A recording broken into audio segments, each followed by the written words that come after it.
ఈ డే ఇంత హ్యాపీగా ఎండ్ అవుద్దని నేను కూడా అనుకోలేదు. మ్యాటర్ ఏంటంటే ఈరోజు నా బర్త్‌డే అనమాట. సో, చాలా విషెస్ అయితే వచ్చాయి. అందరికి రిప్లైలు ఇచ్చుకుంటా పోయాను. అండ్ కరెక్ట్‌గా నాకొక టైంకో రిక్వెస్ట్ అయితే వచ్చింది ర్యాండమ్ గర్ల్.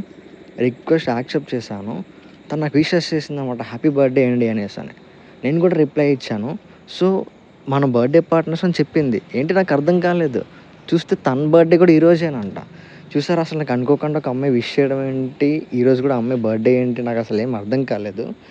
నా ఫ్రెండ్స్ అయితే మాత్రం ఇంటికొచ్చేసి నా బర్త్‌డే అయితే సెలబ్రేట్ చేశారు. నెక్స్ట్ లెవెల్ ఇంకా. నెక్స్ట్ లెవెల్ అంటే నెక్స్ట్ లెవెల్. నేను అనుకోలేదు ఎప్పుడు నా బర్త్‌డే ఇంత గ్రాండ్‌గా అవుద్దని నేను ఎప్పుడు అనుకోలేదు.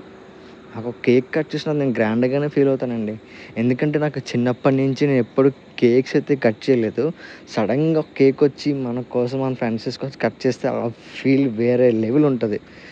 ఇంకా కట్ చేయడం అయిపోయింది. హ్యాపీగా అయింది. ఫ్రెండ్స్ అందరూ బయటికెళ్ళి ఎంజాయ్ చేసాము. కానీ డే అంతా ఇంత హ్యాపీగా ఎండ్ అవుద్దని నేను అనుకోలేదసల. అసలెవరో మనకు ర్యాండమ్‌గా మెసేజ్ చేసి తన బర్త్‌డే కూడా ఈరోజు అని అబ్బబ్బబ్బా! అస్సలు మర్చిపోలేకపోతున్నానండి. కానీ డే మాత్రం చాలా హ్యాపీగా ఎండ్ అయింది.